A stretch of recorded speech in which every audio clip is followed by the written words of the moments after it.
Welcome, everybody, to how your Smart EXP data shows that you're improving patients' lives in 20 seconds or less. This is the third webinar in our YubiCare client webinar series of 2018. I'm Jackie Simon, and I'm also joined by Joe Charest, who's the Director of Client Success here at YubiCare. And today we'll be hearing mostly from two YubiCare clients who are both nurses. The first one is Ashley Backenstedt. Ashley, I hope I'm pronouncing your last name correctly. Sounds good. And Ashley is a registered nurse who specializes in educating total hip and knee replacement patients at Mercy Medical Center in Des Moines, Iowa. And our second guest today is Amy Luke. Hi, Amy. Hello. And Amy is a registered nurse who specializes in obstetrics at East Jefferson General Hospital in suburban New Orleans. So welcome to both of you. Thank you so much for joining us today. And I'll just start by sharing a few what we like to call housekeeping rules. So if you're a guest attending this webinar, you'll be muted, but there is a question and answer box. You can feel free to type in questions that you have for our guests at any time during this webinar. We'll stop once about halfway through and then again at the end to ask our panelists some questions and any questions that you have. Our agenda for today is to first introduce the hospital that our guests are speaking from, and then we'll get into data in Smart EXP. So we'll first look at patient surveys and monthly reports in the platform. And then we'll talk about how each of our guests is achieving certifications and how they use the data to know that they're doing so. And then we'll end with a panel discussion. So I'll pass it off to Ashley from Mercy Medical Center Des Moines. And Ashley, you can take it from here. All right. Well, thank you, Jackie, for setting all this up and having us. I'm glad to share about our wonderful program we have here at Mercy. We're excited to be named a high-performing hospital for knee and hip replacements by the U.S. News and World Report this past year. We are also a Blue Distinction Center of Excellence in knee and hip replacement by Wellmark Blue Cross Blue Shield of Iowa. We do roughly about 1,300 joint replacements a year. We have a pretty low readmission rate. We're below the national rate anyway when it comes to that, and we've been a client with YubiCare since 2010. So a little bit about our program. Patients meet with their surgeons, of course, when they're having hip or knee pain, and when the surgeon tells them that they're a candidate for hip or knee replacements, they then get enrolled in our Joint Camp program. Joint Camp was a unique program that the hospital developed for patients with a wellness-based concept. So really trying to help these patients get back on their feet quicker and get home quicker. So we do a preoperative education class that patients attend about ideally 2 to 4 weeks before their surgery. The class is very involved. It takes about 3.5 hours to go through. We do a general overview, and then they meet one-on-one with a pharmacist who's getting the med rec updated before they come in, a physical therapist or occupational therapist, just to make sure patients, we know kind of their home setup, and also assessing whether or not they could benefit from pre-physical therapy and such. And then a care coordinator, which helps with discharge planning. So if they foresee that patients are going to need some needs afterwards, they are able to meet ahead of time and kind of go over the different options with patients, which is nice. And then our ortho navigator, who does a lot of follow-ups with patients after surgery to make sure they're successful with their recovery program. So that all happens in the pre-op class, and then they come to the hospital for surgery, and then they participate more in Joint Camp, which includes a lot of therapy. That day after surgery, we also do group therapy sessions, and then our patients are going home after that. So it's a very short, quick stay in the hospital. These email system with YubiCare has been pretty nice for that reason. Since stays are so short, it's nice to have these for patients to be able to get to help them through their recovery process. So we do have it set up where patients can start receiving emails as early as 6 weeks before surgery, and then they go up weekly up to 4 weeks after, and then we have them go out monthly up to 6 months after their surgery. Patients are being signed up for these emails. They fill out a form for us when they come to the pre-op class, and then I have a volunteer or myself, if my volunteer's not here, will get them registered into UbiCare. And we do have about 90% attendance with our class, so we are seeing a pretty high number of patients enrolled. The ones who don't enroll, usually it's just they don't have email. So that's usually the problem we see if we're not getting them enrolled, is they just don't have email or access to computer or internet. And then we do see pretty high open and engagement rates for those that are receiving the emails. They are reading them and clicking on extra links if there's any in the emails that they were sent.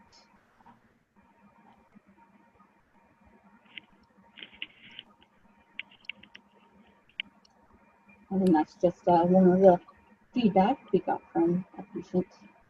Having this information going into surgery helped me get my life back to normal much more quickly. All right, thanks for that introduction, Ashley. Amy, do you want to tell us a little about East Jefferson? Sure. And as Jackie mentioned, we're considered in the Metro New Orleans area. It's actually Metairie, Louisiana, and it is a pretty competitive community. There's probably about 5 other hospital facilities surrounding us, and 4 of those also have obstetrical care. So it is pretty competitive for us to try to get patients here, and part of the service that we provide that the other hospitals don't have is the UbiCare email service. So that's something that gives us that competitive edge. But a little bit more about East Jefferson. Currently, it has almost 450 bed hospitals. We have 650 physicians, more than 3,000 team members. For obstetrics, we have probably almost 30 OBs. And less than half of them, though, are actually employed by the hospital. So some of them are private practice physicians that have privileges at other facilities as well. So we are a consecutive, as it states there, 4-star ratings from CMS. We're the #1 hospital in Louisiana for the 2nd time, and currently we're number 10 in the nation for care checks. We were designated baby friendly in 2015, and we're currently going through our redesignation phase as we speak. The 1,800 births was probably more accurate about a year to 2 years ago. Our census has decreased a little bit in that we had a rather large practice of all female OBs that were, I guess, more of the popular OBs went to another competitive hospital. So our census has decreased some, but we're slowly gaining momentum in that. Again, it's more about 1,100 to 1,200. And yes, we've been with UbiCare since 2010. I've been in my role for the past 3 years, so I'm kind of still a newbie in using it, but I do love the program.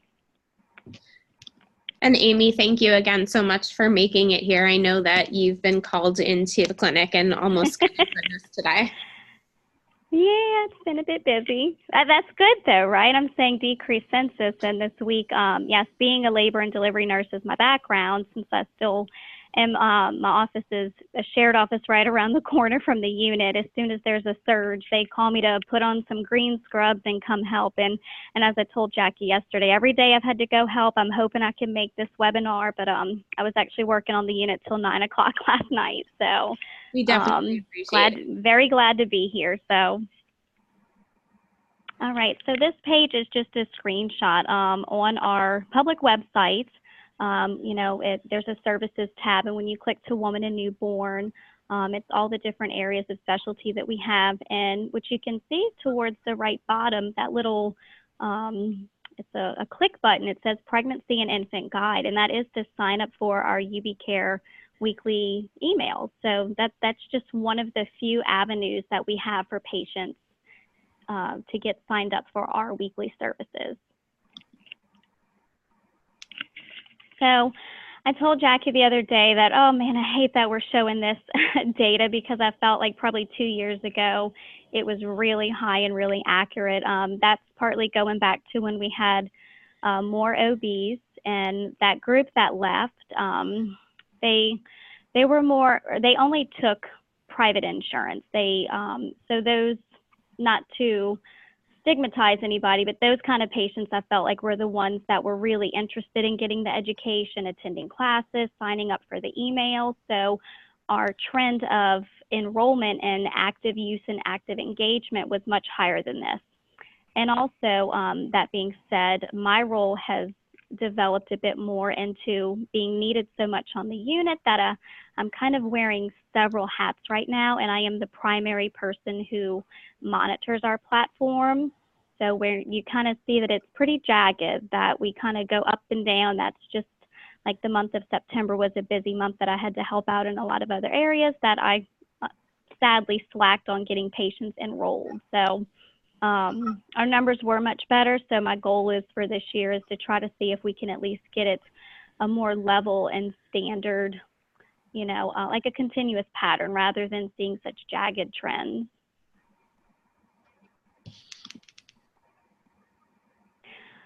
So on this page, which you can see, despite the fact that maybe our enrollment numbers are up and down, we do have fairly consistency with the opening rate and the engagement rate.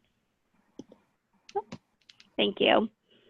And it did peak down a little bit, as you can see, through November and December and January. I feel like we're trying to come up on a trend again. So I try to mix it up with adding on our storyboards, trying to mix up some of the information, doing a little bit more customization, and then also creating some a little bit more eye-catching campaigns for patients, and just working more with the OB offices again. And there's been a lot of turnover, more so with our own staff, and then also with a lot of the OB offices on campus here. They've had some turnover with office people who were, I guess, my liaisons in a sense that they were helping me get patients enrolled. So we're trying to smooth all this out.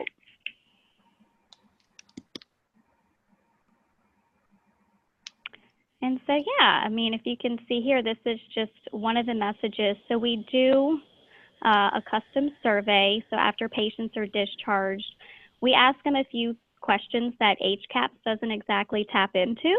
And we have an open response question if there's anyone that they would like to recognize personally, because we know sometimes with the rush of, you know, a patient stay here, which most often all of our patients are healthy, you know, younger women, that they have short stays. It's kind of quick in and out, and we can't really get a lot of feedback all the time. But when we thought with this survey, we could get a more accurate response of how the patient experience actually was. And a lot of times we will get full paragraphs of people just raving about their stay. But then also we do occasionally get the ones that are not so nice, negative comments. They just had a bad outcome. And, you know, but that's a learning tool for us. We actually have a peer group that meets up and just to go over things that have had negative outcomes with patients. And we try to just do a process improvement off of, you know, what was done at this time. We have group meetings with the staff that maybe took care of that patient to kind of like a root cause analysis to see what took place. So even if it's a negative connotation type message, it's learning for us too on ways that we can improve. Okay, thanks so much, Amy. So we're going to move into the first section of our webinar, Uncovering Data, and I'll ask Ashley to start, and we'll talk about patient surveys and monthly reports that everybody can access in their Smart EXP platform. So take it away, Ashley. All right. So we know that hospitals get graded on with HCAHPS scores, which are done at random. So we really wanted to be able to target our specific population to find out more about how their experience went with us. So we were able to create our own custom survey to be able to send out through Ubicare. And these usually get sent out around the 3-month or 90-day mark after surgery. So they're very specific questions about their stay here in the hospital, how well prepared they were, and such, that we have patients do. As you can see, there's some of the questions there. I think it's about 12 questions total that I think total is getting sent out. And then we have an open-ended question too, which is nice for patients just to write any comments that they want to add in.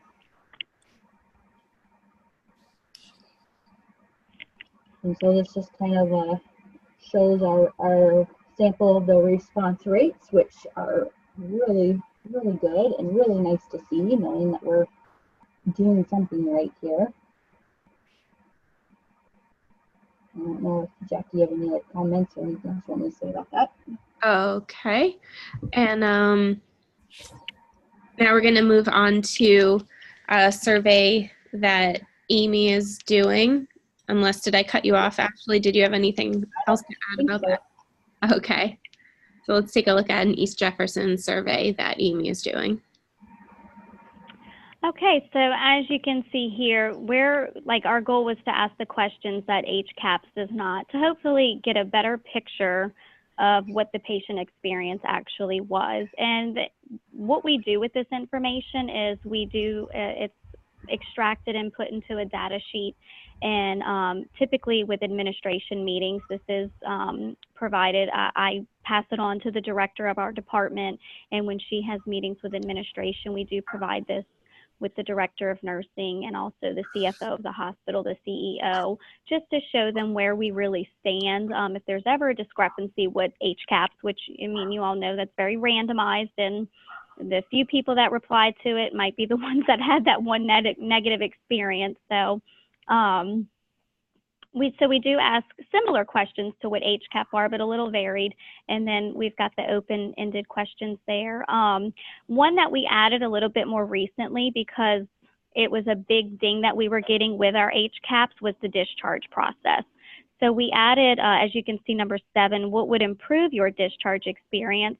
And the common response that we're getting is that it takes a while. And part of that we've determined is because we're not quite full mother-baby transitioned, so we still have a separate postpartum nurse, and then a separate, we don't call them nursery nurses anymore. With Baby Friendly, they're called neonatal observation unit. It's a bit of a mouthful, but it's an NOU nurse. And then if the patient's breastfeeding, so they have to get a discharge between postpartum nurse, NOU nurse, and then the lactation nurse. So that's 3. And we're trying to streamline that process, because each nurse is coming in providing tons of information to the patient, and if they're being pulled to help with another patient, it can kind of delay the process. So we're glad we added that, because like I stated on HCAHPS, that was where we were really low in, and so that's an ongoing process improvement for us.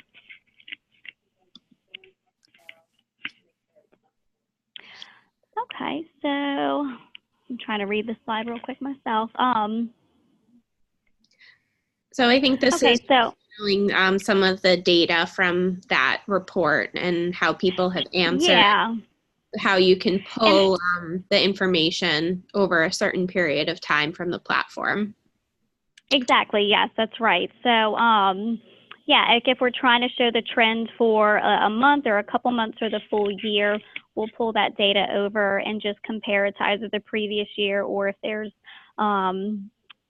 discussing with that OB practice that left us. We were wondering if there was a trend with that particular group, if there was a decrease in patient satisfaction because that group left, things like that. We were trying to determine how many patients were maybe coming back to us and maybe getting new doctors here, or if they left and went with their OB to that other hospital. But thankfully, you can see most often the larger numbers are up at the top of excellent, and very few at the fair and poor range. So I feel like we are doing something right, but as always, there's tons of room for improvement. So, and this is what this data helps us with, it just to find out where we can improve to be the best that we can be, as silly as that sounds. Thank you. And of course, if anybody has a question about pulling a report or a custom report, you can always call in or email Jo, and I know she has more insight on this and even does custom reporting for certain clients who have other needs. To butt in real quick, Ashley, too, I was going to say Jo has been great, because I needed some reports done a little specific with tabs on the bottom, and like in no time at all, she was able to fully execute the way that I requested it. So it saved me a lot of time. So yes, Jo is great for helping with that. Thanks, Amy. Anytime. You're welcome. Okay, so here's just a little bit going over Press Ganey questions. And we kind of do the same trend of they have the very poor going all the way up to very good. Ours is similar too, but then we also have a number rating difference because sometimes we find that somebody, if you want to rate it on a scale of like 0 to 5, it's a little different than when they're actually using the words, oh, was it fair, poor, very good, excellent. But once again, we're thankful. It seems like our numbers are actually more trended in the higher range of, you know, patients being satisfied with the service that they receive here.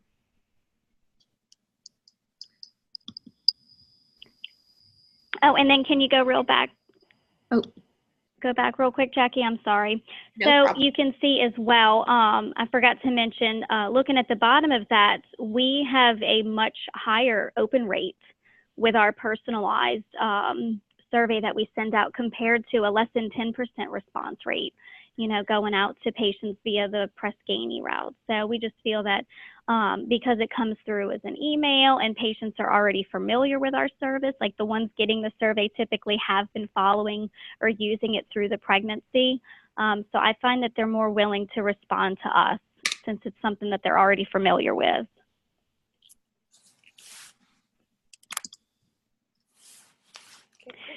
And another thing, yes, so recognizing and rewarding staff. This is great for evaluation time. I know sometimes staff gets worried about the dreaded evaluation time, but things that we like to tie into is if anytime a patient ever makes a great comment about particular staff members, like here Marnie, who's one of our fantastic nurses, you know, she was specifically named. So we will share this with her directly.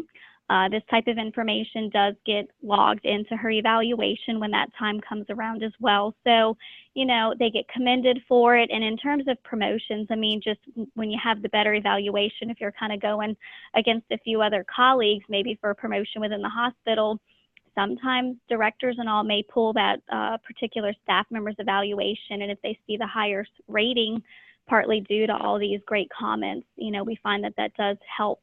It's kind of an incentive for our staff, you know, to do great work while here, encourage patient use of the email as well.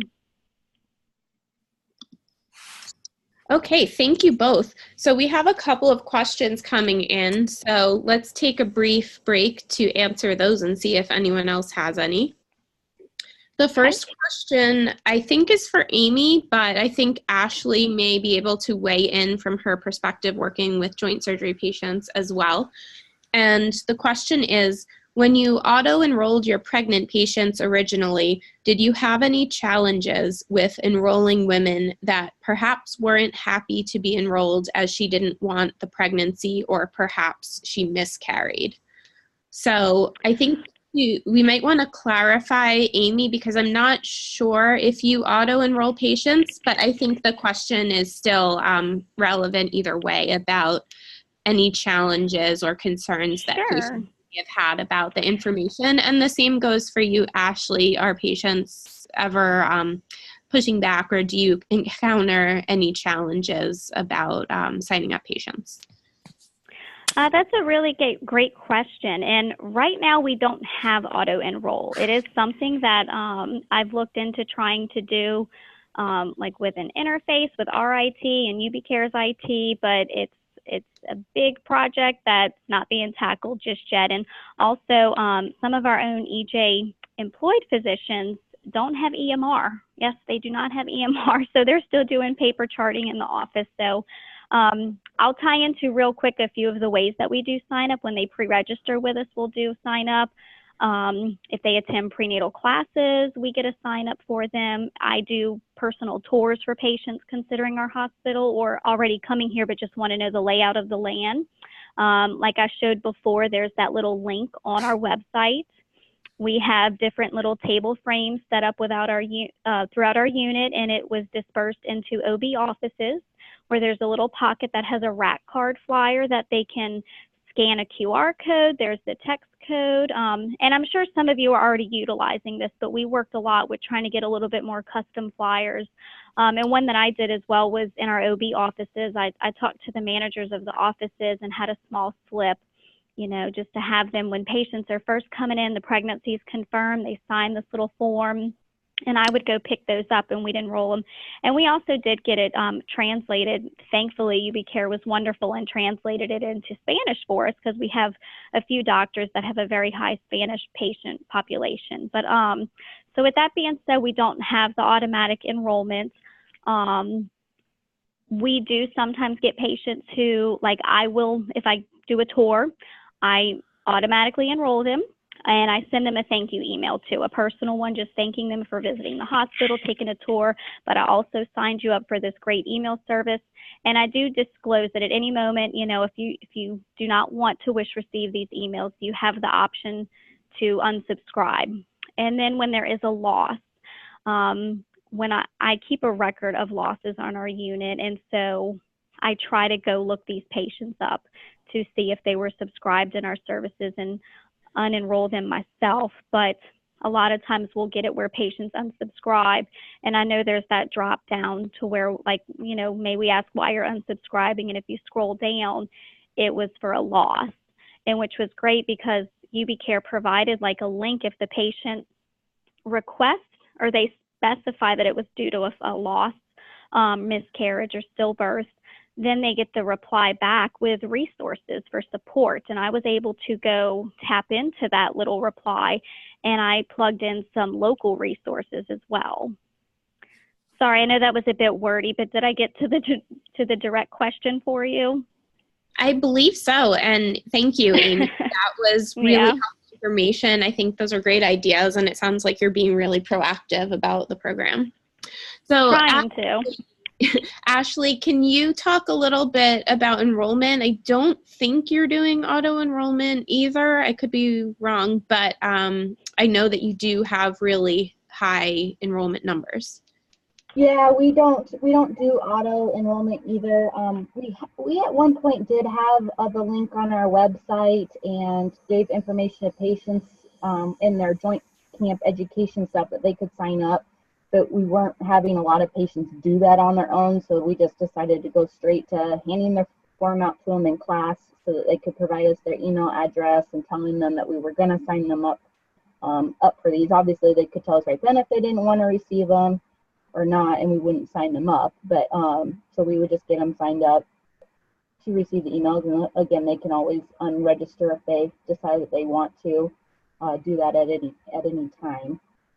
I think as far as my population goes, the only complaints in which we fixed those, at one point they were feeling, some patients comment about how they were being surveyed to death. So we realized we had a lot of different surveys going out. So we kind of condensed what we really wanted into that one survey that we are sending out. And then also occasionally we get a patient that would get an email after surgery that would be like, you should be at this point, you should be feeling pretty well with your recovery and able to do so-and-so activities, and someone would call and be like, I can't do those things yet, what's wrong with me? And just kind of reassure them that everybody's a little different. So that's kind of one of the challenges we've come across sometimes, but not always. Most patients are doing pretty well with the timeline that we have for the emails that are going out.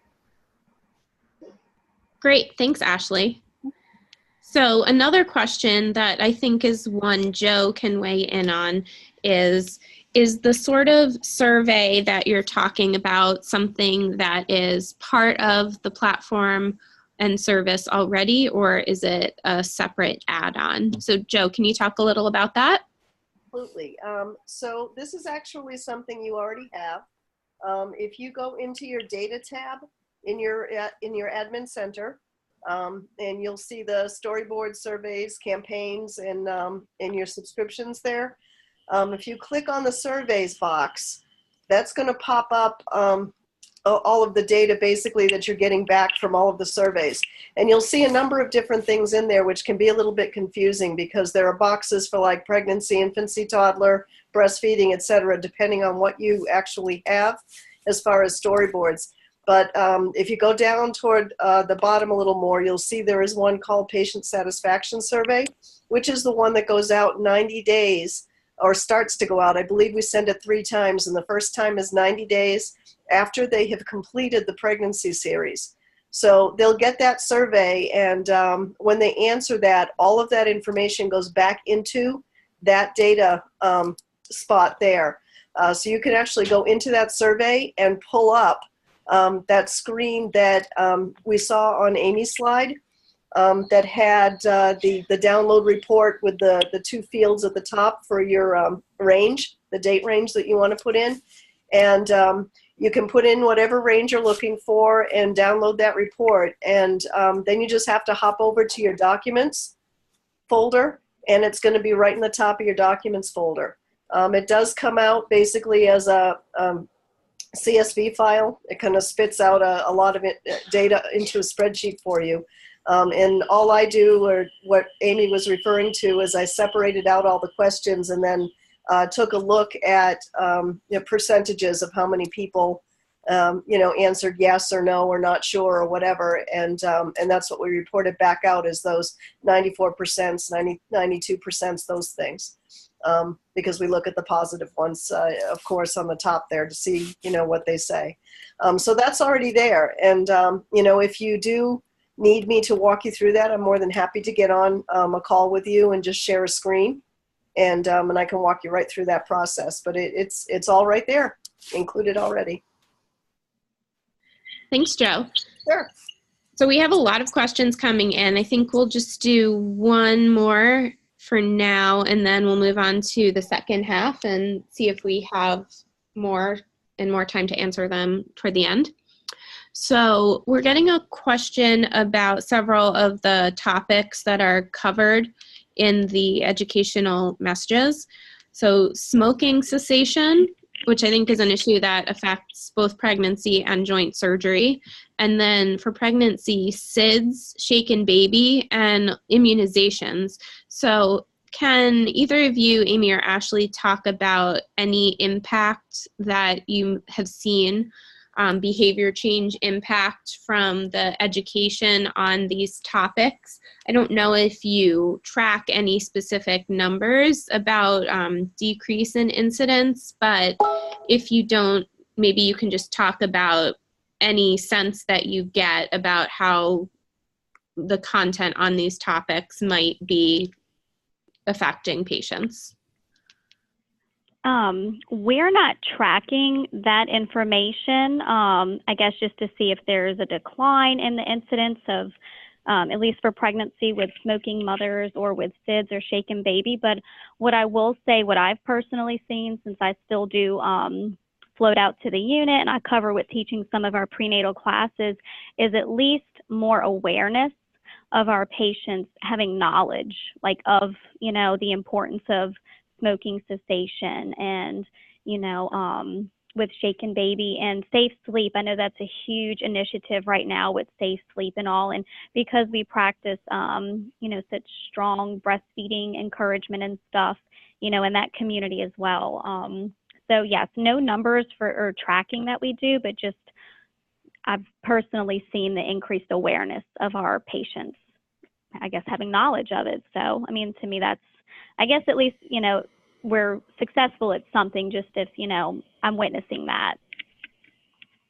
Great. And Ashley, what kind of education do you do either from SmartEXP or in joint camp or otherwise around smoking cessation or other issues that affect joint surgery patients?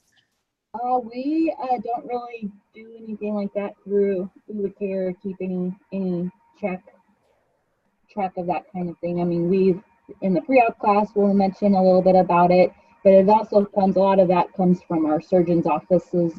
Surgeons will tell patients that they need to work on that before having the surgery if there's a concern with it and everything. So yeah, we don't really do a full lot of tracking of that on my end. Okay. Thank you. So let's move into the second half of our webinar, and that is uncovering data to achieve certifications and hospital accreditations. So we'll let Ashley start off and talk about what you're doing at Mercy. Okay. So just like Amy kind of mentioned, joint replacements too is kind of, competitive business. Patients are choosing to have the surgery, which means they're also getting to choose where they want to go to have it. And so we want them to choose us. So we did enroll ourselves in participate in the American Joint Replacement Registry, and it helps help us keep track of data. It keeps track of all the data for us and allows us to kind of compare how we're doing compared to other facilities that do joint replacements. And one of the things that we have to do in order to participate in that registry is patient-reported outcomes. Also, we have the Blue Cross Blue Shield Distinction Center of Excellence, and we're also Aetna certified. So these certifications also require that we have patient-reported outcomes. So the patient-reported outcomes that we use, that'd be the next slide, I think, is the Oxford scores for hip and knee replacement. So it's a 12-question self-assessment about the patient's pain and function that they're experiencing in the joint that is about to have surgery on. So they do this, they fill out the pre-operative survey or assessment in the pre-op class. And then we're able to get a score and kind of just keep track of that. And then after surgery, we like to do this outcomes measure again about 3 months after their surgery, so around 90 days after the surgery. We try to get a post-operative score so that we can be able to see that the surgeries are helping patients improve their quality of life. And so before UvaCare, or before we had kind of talked to UvaCare about this, we were, for that pre-op score, we get a pretty good compliance rate with that because they're filling it out in the class. But for the post-operative score, that was really hard. We're trying to call these patients who finally have a good hip and knee again. They're out living their lives. It was really hard to try to get a hold of them on the phone and or have them return our phone calls so that we could go through this survey. So we weren't getting really great feedback. So we asked our friends with UvaCare and SmartXP, since you're already sending out emails, would there be a way that we could send this out as well? So that would be the next slide, Jackie. So now we have, we're able to customize, kind of create this survey into SmartXP, and then we have it sent out to patients 90 days. And actually, we follow up with patients afterwards. We kind of have a timeline that we follow them, and 90 days is a scheduled call for us. So we actually have it set up so that our survey goes, the self-assessment Oxford goes out about 2 weeks before our scheduled call. That way, when our scheduled call comes up, we're able to look and see if the patient actually answered the self-assessment in the UvaCare system or not. And if they didn't, then we'll call them to try to get that. But if they did, that saves us a whole lot of time, and we don't have to worry about trying to bug the patient to get that, which is really nice.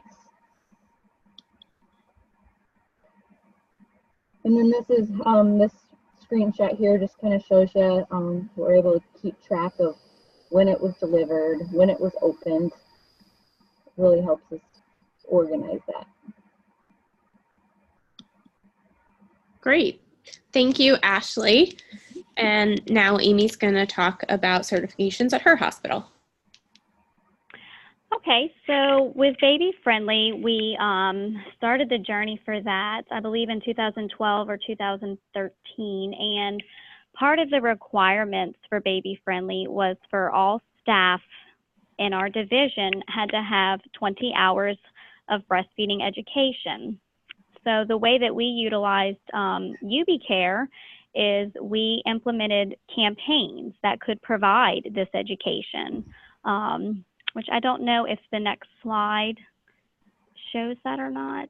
Okay, yeah, a little bit of comparison here. So on the left side, you'll see what information is provided to patients as their storyboard for breastfeeding. But on the right, we sent specific emails to all of our team members, and there were 17 campaigns, and it was regarding the 10 steps for successful breastfeeding, and then the remaining 3 hours that we had for Baby Friendly, we did on-hands training with the actual lactation consultants themselves. So this was very convenient for our team members because I'm sure, as you all are aware, I mean, you have night shift, day shift. We couldn't do just one session of everybody coming, you know, during the week for this training in person. So this made this accessible to all of our staff to do it at their own time and at their own rate. Well, I say that in a sense that, yes, they had a timeline of when they needed it to be completed, but they could open their email at home and log into it. They could do it here in the unit when they had a moment, you know, in between taking care of patients. So we found that to be a great tool to get that education out to our team members, and so to meet the baby-friendly requirements of the staff education.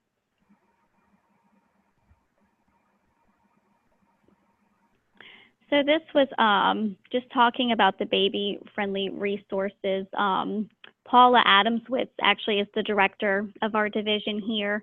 So she did a little, I guess, a blog segment for UB Care, just talking about baby-friendly resources and how we implemented it for staff and used the tool. But then we also plug all of this information in for our patients, because when they come here, you know, a lot of these patients at the time didn't know what baby-friendly was. Like, what are the expectations of, you know, we have to do audits. So we have to do skin to skin for a vaginal delivery within 5 minutes of birth. And if it's not done, was there a medical reason? And just giving that pre-knowledge information to patients that they knew what to expect. So they were a bit more on board with, yes, I want to put my baby skin to skin. I read in your email the benefits of what that does with the bonding and stabilizing baby's vital signs, and how it helps make breastfeeding more successful and feeding on cue and on demand.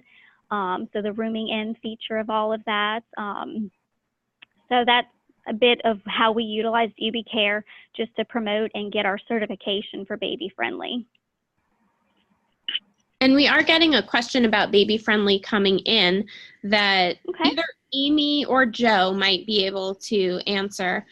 And it's, is the baby-friendly content that you're talking about part of the breastfeeding subscription? This is Joe. It is, if you have the staff version as well. There are actually two parts to our breastfeeding series. One is patient-facing and one is staff-facing. The staff-facing module has 18 parts to it, and it runs one email per week, just like the patient one does, except it's a lot shorter. It basically covers all of the information that you would see in a baby-friendly curriculum. So it's great for refreshers or somebody that hasn't been around it for a while, or new people coming in, just to make sure that they have the same information that you've been teaching your hospital staff already. If you don't have that already and are interested in it, please let me know. Great. Thank you, Joe. Sure. Okay, well, thank you both, Amy and Ashley. We're going to move on to the question and answer portion. Thank you for sharing everything that you're doing at your hospitals and taking the time to speak with us today. If you're attending, please keep sending in questions and we'll take them as well. But to start off our question and answer portion, I'd like to ask Amy and Ashley, what does the program SmartEXP mean to you? Does it help with your workflow efficiency? Is it about patient education, patient satisfaction, something else, one of those, all of those? Any thoughts that come to mind?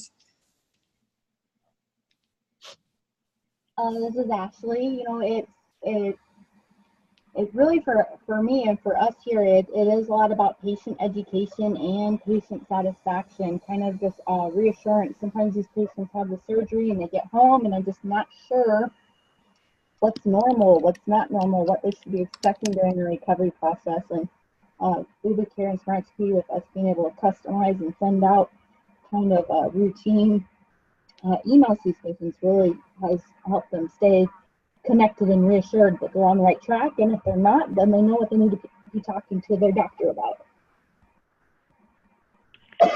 And this is Amy. I completely agree with Ashley that for me, I feel like it's mostly patient satisfaction and patient education. In the same sense, I mean, you know, it just from an OB perspective, it's letting our patients know what to expect during the pregnancy, what can they expect you know, at their doctor's visits, coming here. But I will say with our OBs, part of our, at least our incentive that we tell them to try to get patients to sign up is that hopefully it will improve their workflow within the office, you know, to try to reduce phone calls, you know, to the office with simple questions, you know, can I dye my hair, or what medicine can I take for a cold? You know, we have links embedded into the storyboard that provide that information. And I have not tracked that yet, but that's been part of my goal, is to, you know, start asking the OB offices, you know, do you see a decline in these basic questions? So I think that part is for them, but for me, it's the satisfaction and education for the patients. Great, thank you. And you've both touched on this a little at different points in this webinar, but who else in your hospital is involved in the program other than each of you? And what are their roles either in the hospital or in the program? So I think you're both champions on the series, but is there a separate person who responds to secure messages or does data analysis? Or Ashley, I think you have navigators who follow up. Can you both talk about that? Yeah, so this is Ashley, and yeah, I'm the pre-op educator, so my main focus is the preoperative side of things with patients, but then we have ortho navigators. We have one full-time and one PRN whose main focus is the post-operative side of things. So either one of us, any one of us is in UBA care preoperatively or post-operatively. We're all answering, whoever just gets to the patient's questions first when they send us questions through the system is then answering those questions. So we're just three of us. We're the ones that are in here and utilizing the resources. Okay. Hi, this is Amy. So for me, I feel like I'm more or less a one-woman show with this. The director of the unit does have an access code, and actually last year on my maternity leave, she managed the patient, like the inbox messaging, so she was replying to those, which we do get a good bit of, which makes me feel that the few patients that may sign up for this service are really using it to its fullest potential. But for the most part, I take care of the sign up and all the different ways that we try to do it. I customize storyboards. I create campaigns all the time. I do the messaging replies to patients. So we do have a clinic person that just to try to get a little bit of backup help on the registration form, and they'll sometimes upload new registrations for me if I have like a spreadsheet available. So, but otherwise in the full operation of the platform, it's pretty much just me. Thank you both. And everything that you've talked about today, the data, who do you share that with in your hospital? Amy, I think you talked about sharing data that either supports or contradicts what HCAHPS is saying with other people in your hospital. Yeah, so pretty much when I get the reports, we have a shared drive within our division. I save it there, so the director, myself, or the other supervisors can have access to it and pull it up, but I pretty much just send that information over to the director. And then from there, if she ever has to meet with administration, well, you know, when it comes time to talk about HCAHPS scores and all, we do present that information to them just to, I guess, kind of have a little bit of a leg to stand on to just say, well, this is a little bit more of an accurate, yes, it doesn't matter in sense of what HCAHPS is saying, but just to show you all the overall picture. So, yeah, so just pretty much the director, and then she brings it up to administration at that point. Great. And Ashley, do you do something similar? Do you share it with other departments or leaders in ortho or anything? So yeah, we'll share mainly the free comment responses that we get.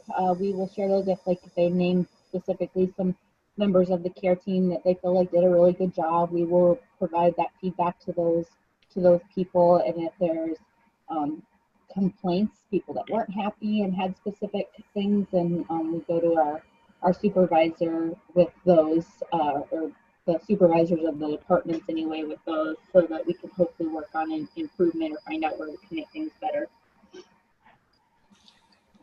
Great.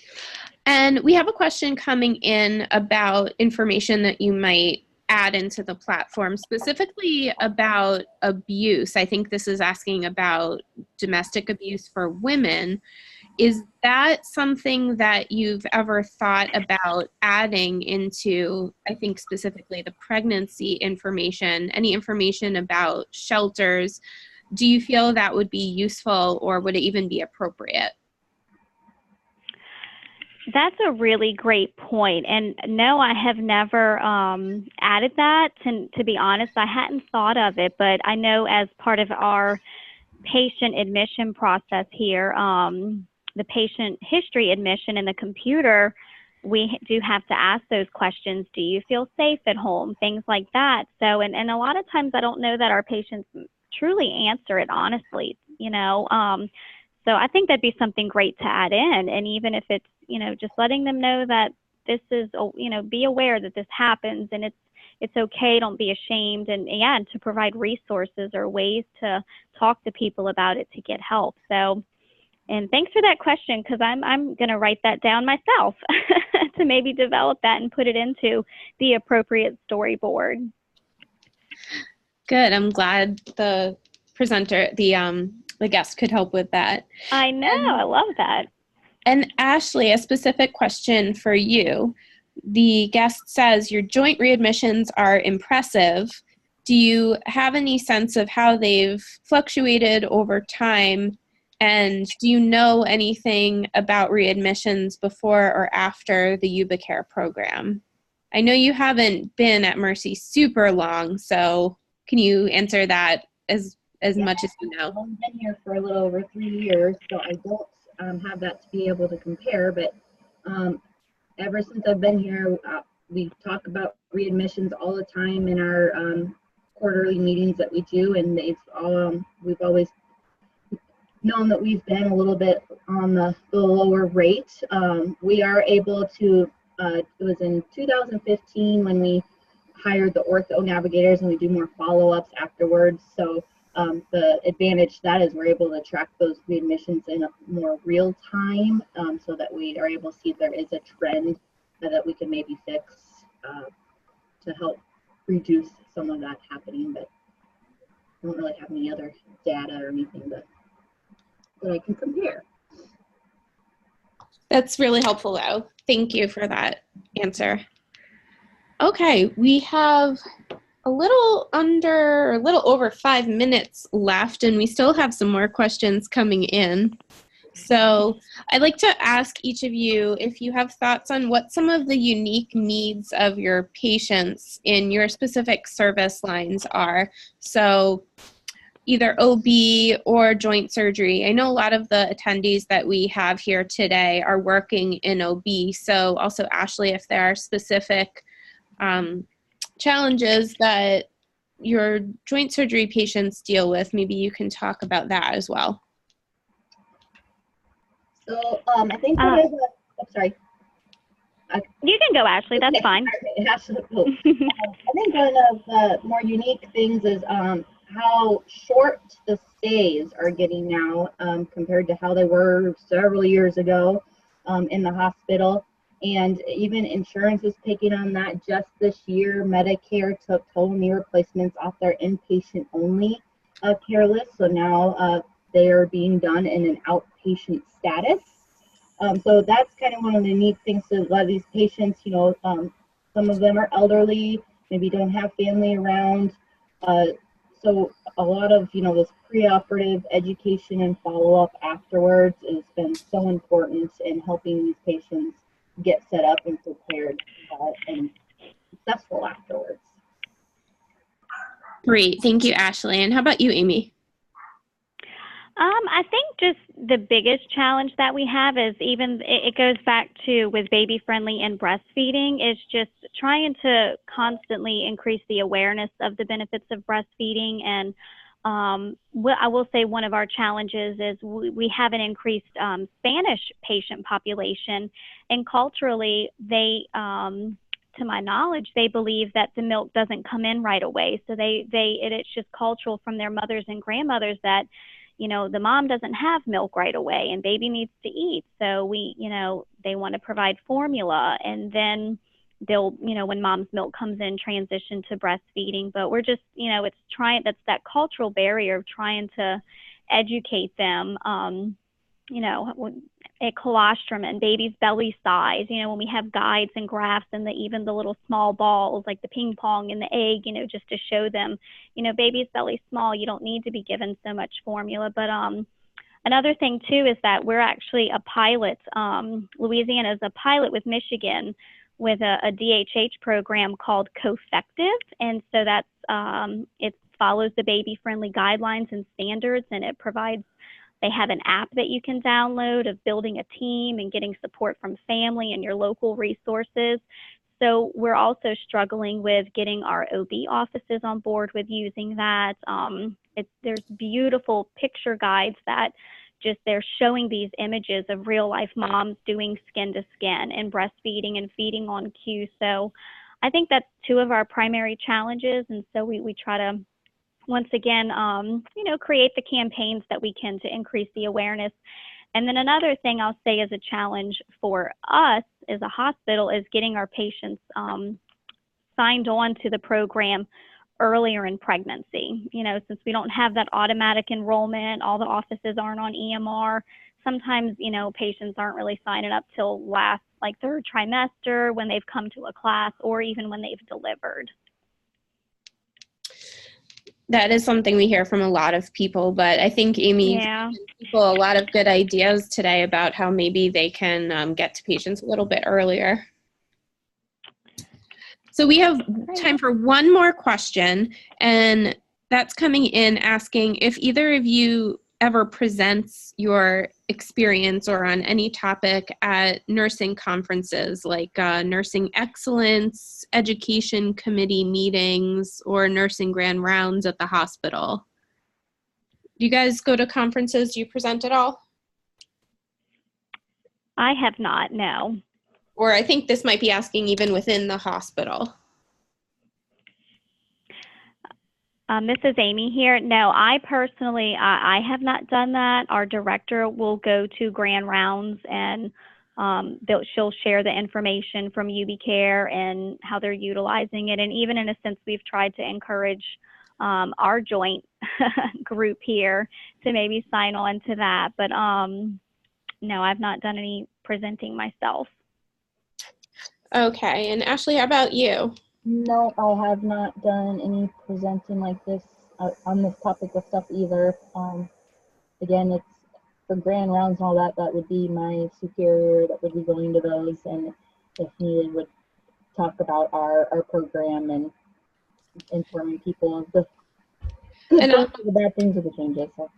I'll just ask a related question. Do you ever have time to go to conferences or any professional development type meetings? And if so, what do you go to, or what organizations do you follow?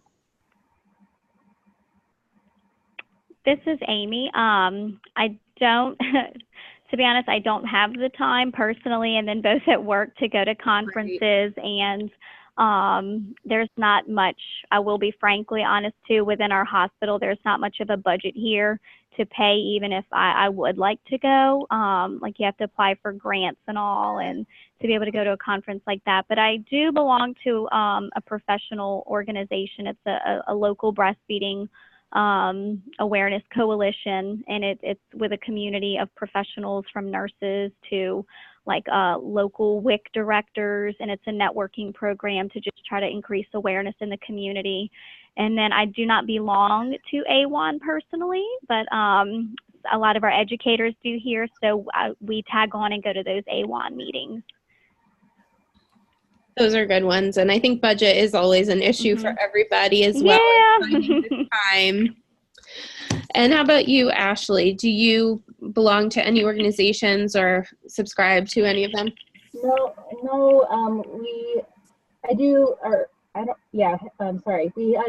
belong to the National Association of Orthopedic Nurses, but and we'll sometimes look there just for help or to compare some things that we might be doing to other places. But otherwise I don't present. I mean, we do. I do joint pain seminars in a way that so that for patients that are having hip or knee pain that maybe want to learn more about options available in hip and knee replacement, we'll do those for the general public. And I've been asked before by other groups, like there's a women's group that met at the mall one time that I've gone to. I've done some health fairs where I just set up a booth so if patients have questions about hip or knee pain, they are able to come up and talk to me about it. But that's kind of it.